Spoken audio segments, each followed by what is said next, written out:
ngeen ne moo ñuy gunge ci jàngat bi Daouda maa ngi lay nuyu di la dalal. maa ngi lay fay soxna Fati. di am mbégte encore une fois di fi teew. très bien aywa Chérif ñu wax quand même ci recevabilité des listes de parrainage aux législatives. si lan lañ ci wax sànq yaa ngi koy wax am na ci ñoo xam ne fi mu ne nii admissible lañu ñu ëpp ci ñoom sax parce que am na lu ñu war a càmbaraat. juróom-ñetti liste yoo xamante ne jamono ji à partir de demain kon dañuy dugg ci recevabilité juridique bi laata loolu am na parrainage bi 15 coalitions ñoom ñoo déposé woon daaw de mine fan la noonu sukkandiku ngir def tànneef gi. jërëjëf Chérif parce que boo xoolee lépp lu nga xamante ne mbirum élection la. code électoral moom moo ko régir am ay articles yu nga xamante ne ñoom ñoo ci wax donc bu fekkee ne da nga jël élection législative da ngay combiner article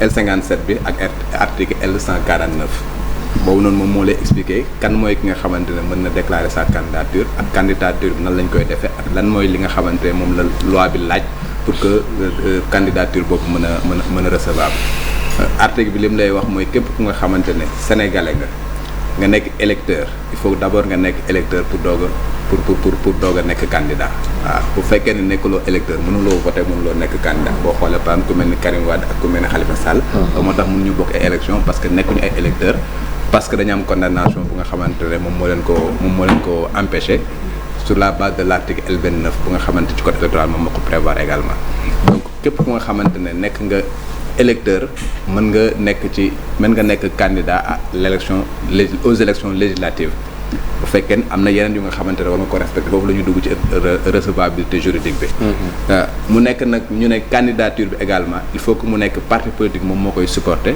wala mu nekk coalition de parti politique wala mu nekk benn liste bu nga xamante ne regroupant des indépendants entité indépendante donc loolu mooy li nga xam ne après ñu ni nekk article 149 bi daal di ne pour que nga ñëw déposer ko il faut que nga respecter li nga xamante ne moom mooy obligation de parrainage article bi mu ne il faut que nga regrouper minimum 0,5 xam nga électorat bi nga xamante ne moom moo nekk ci fichier bi maximum 0,8 boo xoolee arrêté bi nga xamante ne le ministre de l'intérieur moom la génne loolu noonu bu fekkee dañ ko traduire ci li nga xamante moom la nit ki war a am donc minimum bi 34 000 et poussière la maximum bi 55 000 et poussière.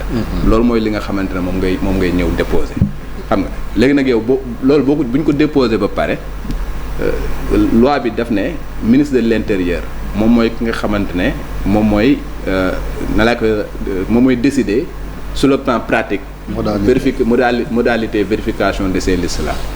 tey boo xoolee ministre de l'intérieur génn na benn arrêté le 27 avril bi passé daal di wax li nga xamante ni noonu la ñuy defee nan la ñuy recevoir dossiers yi nan la ñuy vérifier également parrainage yooyu. arrêté boobu génn na. léegi nag première phase bi nga xamante ne moom moo jaar nii moom moo nekkoon vérification de ces parrainages là mooy est-ce que ñi nga xamante ne déposé nañ matal nañ minimum bi mooy 34 000 et poussière bi loolu la ñuy vérifier. ci biir vérification boobu nag dinañ xool ndax am na ay doublons parce que tey man su fekkee ni man Daouda Mine dama parrainé coalition Benno Bokk Yaakaar. wala daal di parrainé Yewwi dafay am doublon. léegi nag foofu loi bi lu mu wax moom mooy ki nga xamante ne moom mooy njëkk a déposé. mooy bosam mooy valide. boobu la ñuy validé ki nga xamante ne man sama tur dafa nekk ci bi njëkk ki ba pare nekkaat ci beneen bu demee ci boobu doublon lay doon boobu dañ koy seppi.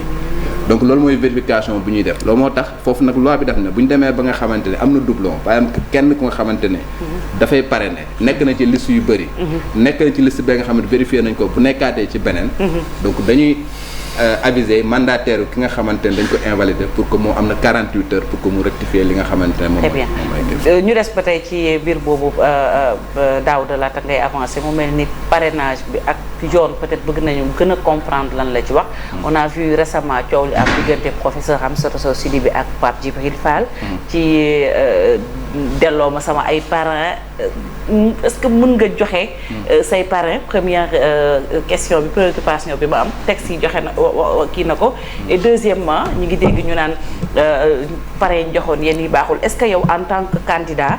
c'est-à-dire au sein de votre coalition mën ngeen xam ne parrains yi ñu leen jox dafa am ay faux parrains ndax loolu ñoom am nañ matériel bu koy firnde. non xam nga bu fekkee ni yéen par exemple bu fekkee ni yéen a waxtaan dans le cadre d'une coalition. yàkkale. voilà dans le cadre d'une coalition mun ngeen waxtaan kii ne par exemple man kat daara gee nga xamante ne fa laa nekk am naa fa par exemple mun naa indi tant de parrain kële ne man fatigué mun naa ko indi loolu ci biir discussion la c'est-à-dire que kii mën na am base politique mu nekk ci béréb sàngam kële am base politique. loolu entre ñoom la seen biir waxtaan. mais li nga xamante moom mooy concerné ñi nga xamante ne ñoom ñooy décompter les voix ñooñu leen seen yoon nekkul ci xuloo Massamba ak Mademba bi nga xamante ne ñoom ñaar seen yoon nekku ci ñoom li ñuy jël en compte rek moom mooy li nga xamante ne déposé nañ ko foofu xam nga mandataire bi nga xamante ne habilité na à déposer loolu lay jël mu jël ci en compte bu fekkee ni nekk na lu nga xamante ne nit ki li mu déposé nekk na ko xamante ne électeur la bu boobaa ñu jël ko en compte vérification bi également c'est vrai que dafay compliqué pour que bu fekkee dañ indi 34000 na laa koy wax sax parrain nga mën a ñëw nga vérifier ko parce que ñoom boo demee ci kii bi ci ñi nga xamante ñoom ñooy vérifier au niveau de la direction générale des élections ñooñu ils ont le fichier ils ont les algorithmes nga xamante ne bu ñu jëlee lépp machine bi mën na koo ñëw taf mais pour dellu si ci question fàtt bi je pense que ñu bari lii lëndëmal seen xel yi mooy bi ñu demee ba validation bi jeex ñu dégg par exemple professeur bi ni delloo ma samay parrain est-ce que loolu c'est possible est-ce que mën na dem DGE ni voilà 4000 parrains yi xaw ma 3000 parrains yi ki ma ko joxoon nee na ma delloo ko loolu est-ce que lu mën a nekk la parce que polémique bi dafa mel ni loolu moo ko la et on entend professeur quand même ki nga xam ne bokk mooy jigéen bi njëkk a bokk na ci jigéen yi njëkk a agressé ci wàllu droit mu ngi naan elle va prendre les responsables matukaay yi ci jël côté est-ce que côté juridiquement parlant foofu lay waxee que quand même on a envie de comprendre cette histoire de yàkkal parrain delloo ma samay parrain comme si lu ñu leble la quoi. non ça va être très compliqué parce que waxtaan entre ñaari nit la je pense que gentleman agreement kes la woon mais bu fekkee da nga bëgg a dem ba yóbbu ko par exemple sur le plan juridique bu boobaa c'est la parole de Pape Djibril Fall contre la parole de madame Amsatou Sow Sidibé et boo demee ba nga xamante da ngay porter plainte pour ay recel ak pour ay vol nangam ak nangam il va falloir que nga apporter la preuve que ne kii daf la sàccal te boobu dafay fekk bu fekkee ne instant bi nga xamante ne yéen ñaar dafa la doon yàkkal parrain mais dafa amoon këyit bu nga xamante moom moo ko xaatimoon moo xam leen parrain jox naa la par exemple tant de parrain te parrain yi telle personne tel électeur la affaire genre bu boobaa am na preuve bu nga xamante mën na ko présenter ñëw ne jox naa ko ba pare te la ñu waxante woon xam nga respecté wu ko bu boobaa mën nga toog wax loolu mais je doute fort que muy demee noonu mais PDF mënul dem DG di leen voilà delloo leen ma si sama parrain non mënul nekk li nga déposé donc polémique bi et c'est la première femme li ma ko waxee sànq sénégalaise agrégée en droit donc peut-être moom nee na dina jël ay matukaayam. non pour moom dafa jàpp ni peut-être bon Pape Djibril dafa li ñu waxante woon ñoom da ko respecté wul peut-être loolu la jàpp. bon dégg naa Pape Djibril wax. dégg naa Pape Djibril a donné sa moom tamit mu wax. voilà donc li ma mën jàpp daal mooy c'est la parole de Pape Djibril Fall contre la parole de madame Amsatou Sow Sidibé. man fu mu bëgg ñu taxaw mooy parce que depuis un certain temps depuis notamment ba ñu rejeté en tout cas ba ñu recalé liste Dakar bu Yewwi donc oui bon première étape en tout cas l'opposition bu Yewwi notamment ñoom dañuy faral di wax ci surplus de parrainage bi nga xamante ne moom la Benno Bokk Yaakaar daal di déposé boobu qu'en disent les textes par rapport au surplus de parrainage waaw foofu dama la citer léegi article L149 bu code électoral daf ne les modalités pratiques xam nga vérification liste yi c'est le ministre moom chargé des élections moom moo ko war a def. ministre de l'intérieur. waaw donc code électoral dafa renvoyer à un arrêté. D'accord. Le ministre de l'intérieur a pris un arrêté le 27 avril. En disant que ki nga xamante ne dafa ñëw déposer parrainage su demee ba nga xamante ne li mu déposé ëpp na li nga xamante ne moom la waroon déposé le surplus dañ koy considérer comme nul et non avenu kenn du ko boole ci décompte bi. mais sauf que les détracteurs c'est l'article 6. Sauf que les détracteurs de cet arrêté disent que c'est antidaté. C'est antidaté que c'est le 27 avril. En tout cas man xaw ma pas sûr que c'est le 27. non man je sais pas ndax en tout cas l'arrêté man bi ma gis bu nga xamante ne gis ko mu wóor ma ne c'est signé par le ministre Antoine Diome ñu daal di ciy def numéro bi ak date bi le 27 avril 2022 laa ci gis man boobu loolu laa jàpp ni c'est ce qui fait foi 85 le 27 la arrêté bi génn le 4 lañ commencé dépôt yi donc jàpp naa ne également comme moom mooy ki nga xamante ne article code électoral moom la renvoyé que moom moo war a def arrêté bi mu def dafay nekk donc surplus moom moo nul en fait en tant que tel. non surplus mënul am parce que bu fekkee da nga jàpp arrêté bi surplus mënul am parce que bu amee surplus xam nga yow tey booy def parrainage da nga koy numéroter de 1 à 5 bu fekkee da nga ne 55000. da nga koy numéroter de 1 à 55000. tout à fait donc yow bu ñu ñëwee bu ñu xoolee ba 55000 li ci des yëpp dañuy jël ñu teg fële kenn du ko décompter. donc 55000 yooyu la ñuy xool bu amee doublon même foofu par exemple bu ñu ko ñëwee ñu dem vérifier ko matul li nga xamante moom mooy minimum bi ci loolu lañ lay wax ne demal nga utiwaat yeneen parrainage puis à 48 heures pour que nga compléter loolu. d'accord bu la neexee nag après nga jukkiwaat ci le surplus bi nga xamante ne joxe woon nga ko ñu écarté ko nga jukkiwaat foofu ñoo joxewaat bu la neexee nga def ko. d'accord mais quant à dire que par exemple de façon ñoom li ñu joxe dafa ëpp et motif d'invalidation la. d'accord ça correspond pas à li nga xamante moom la texte yi wax. donc am na ñuy wax aussi jurisprudence Malick Gakou maanaam une décision du conseil constitutionnel bu rejeté woon nee naan candidature Gakou sur la base de surplus est-ce que loolu mën nañ ko méngaleeg li nga xamante ne mooy arrêté du ministre de l'Intérieur. waaw xam nga bu fekkee ne da ngay jëlee jurisprudence da ngay fekk par exemple ñaari élection yu nga xamante ne ñoom ñoo bokk décision de justice génnoon ci nga gën ko méngale nga ne jurisprudence la jurisprudence Malick Gakou élection présidentielle la woon. li nga xamante moom moo xew ci élection présidentielle mënoo ko méngale ci élection législative parce que les deux ne sont pas les mêmes. benn bu fekkee ne par exemple présidentielle la déjà candidature yi conseil constitutionnel moom moo koy recevoir moo koy jot. parrainage également conseil constitutionnel moom moo koy jot. parrainage bi conseil constitutionnel ci boppam moom moo koy vérifier xam nga moom mooy ki nga xamante moom mooy wax par exemple parrainage bi accepté nañ ko wala accepté wuñ ko. parce que boo xoolee ci parrainage xam nga li nga xamante ne loi bi da ko wax daf ne non seulement daf ne minimum bi muy 34000 maximum 55000 mais yemul foofu daf ne boo koy collecté au moins war nga koo collecté ci 7 régions. te région bu ci nekk minimum war nga fa am 1000 parrains. donc loolu yëpp dañu koy vérifier. donc li nga xamante ne moom moo xewoon ci nan la koy wax sax ci affaire Malick Gakou élection présidentielle la woon.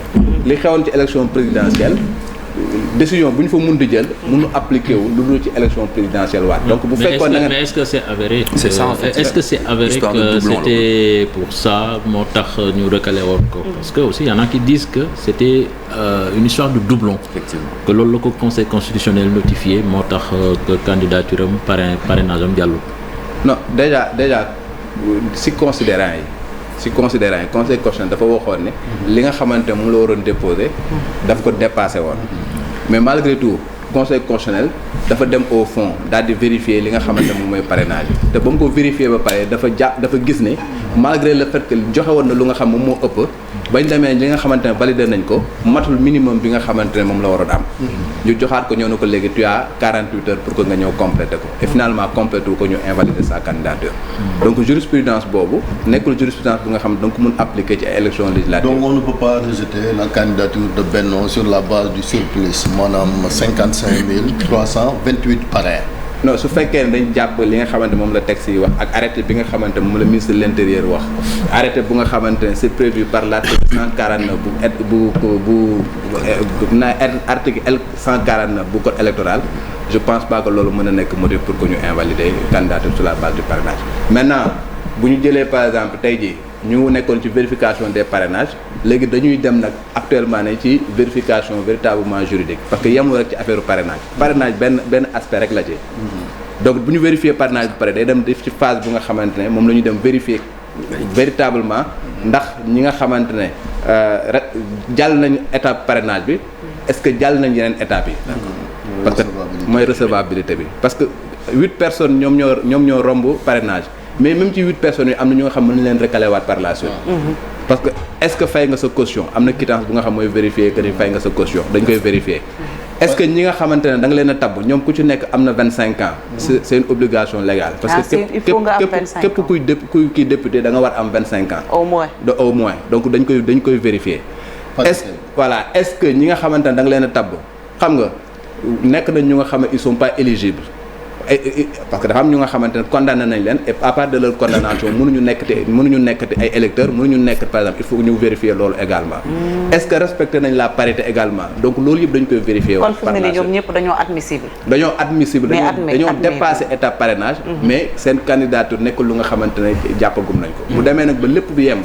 la ñuy publier la liste pour wax ni ñii mooy ñi nga xamante ñoom ñooy. kon Daouda am na ñoo xam ne tey mën nañ leen recalé. am na ñu jàll ñu nga xamante effectivement mën nañ leen recalé bu fekkee ni yeneen obligation légale yu nga xamante ne loi bi tëral na ko. à l'actualité ci ay xibaar ñu jot ni que Déthié Fall tey jii day dem DGE ngir yóbbu ay liste démissionnaire pour peut-être rectifier liste non paritaire boobu ñu déposé foofu loolu est-ce que mën na sotti. Est-ce que ce n'est pas trop tard? non pour man parce que boo jëlee par exemple élection moom code électoral lépp consensus la. pratiquement lépp li nga ciy gis ne c'est consensuel. même tey jii boo gisee par exemple le fait que ordre de passage bi ki mooy ñëw déposer que les déposer amul benn texte bu ko tëral.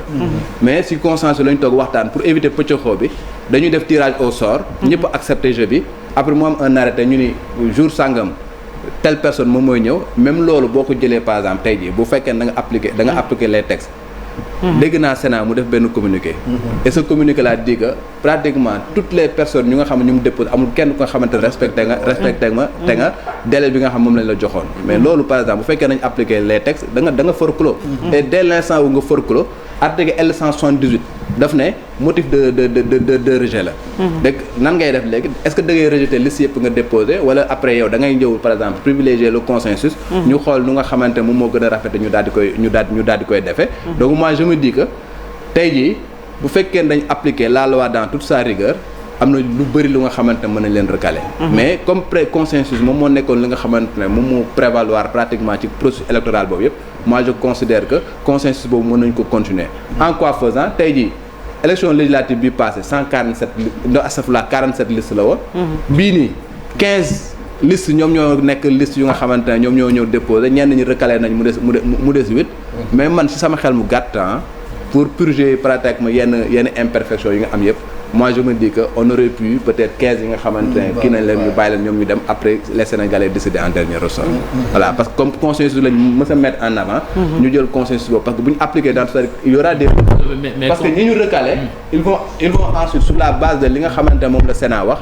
en se disant que de toute façon même ñi nga xamante ne ñoom ñoo déposé ñoom ñëpp dañoo dépassé les délais.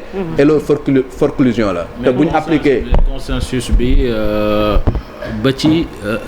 accepter par exemple liste non paritaire wala liste bu dépasser nombre de paritaires. non loolu c'est la loi qui le dit la loi sur la parité moom moo ko wax mais tey jii comme duggaguñu par exemple ci phase bu nga xamante ne ñu ngi vérifier par exemple duggaguñu ci la phase juridique bu nga xamante ne ñu ngi vérifier ndax kii respecté na parrainage ñoom xam nañ ne par exemple. ci seen liste am na problème nga xam affaire parrainage. ñu ñëw ne dañ koy rectifier. sur la base de ce consensus na leen permettre bu fekkoon dañ ko def ci tayeef ba pare continuer persister et signer. bu boobaa nga invalider mais comme ñoom actuellement ni commencé guñu par exemple la possible pour dem fa nga xamante ne moom mooy phase contentieuse bi. am na possibilité wala bëgg nañ ñëw rectifier nañ leen permettre ñu rectifier parce que tey jii comme erreur matérielle. xam nga dafa nekk lu nga xamante ne c'est prévu pour que nga ñëw rectifier ko. nañ ko considérer rek comme erreur matérielle. et que ñoom tamit ñu ñëw rectifier. tout simplement mais dafa am ñenn ci ñoom ñu jàpp ni c'est pas la bonne liste de ba accuser sax comme Barthélémy Diaz direction générale des élections ne ñoo falsifié seen liste.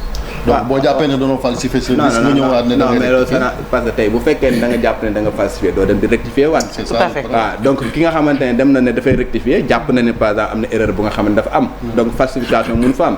de deux choses l'une soit nga ne dañ ko falsifier je croise les bras ma bàyyi affaire bi di jàll wala ma reconnaître que ne def naa erreur ma ne naa dem rectifier entre temps léegi comme dem na nag ñoom reconnaître nañ ne am na erreur ñu dem ne dañuy rectifier permettre leer ñu rectifier pour que Sénégal jëm kanam. très bien merci beaucoup Daouda Mine mais dafa mel ni quand même sunu homme politique yi am nañ benn jafe-jafe ak wàllu parité la preuve gis nga élection yi ñu mujjee am na bureau yu bëri après installation dañu ñëw daanaka daaneel ko yëkkati tàmbaliwaat ko pratiquement liggéey bi à zéro parce que parité lañ dul respecté et puis loolu bëgg nañ peut-être dellu soit ci un jour xool lan la ci yoon wax parce que quand même bu ñuy campagne du ñu doxalee noonu mais bu pal gi amee dañuy gis ne yenn jigéen ñi dañ leen yóbbu relégué au second plan wala du ñu respecté parité bi. waaw loolu la mais je dis que c'est une loi bu nga xamante ne tey jii mais les associations de défense des droits des femmes.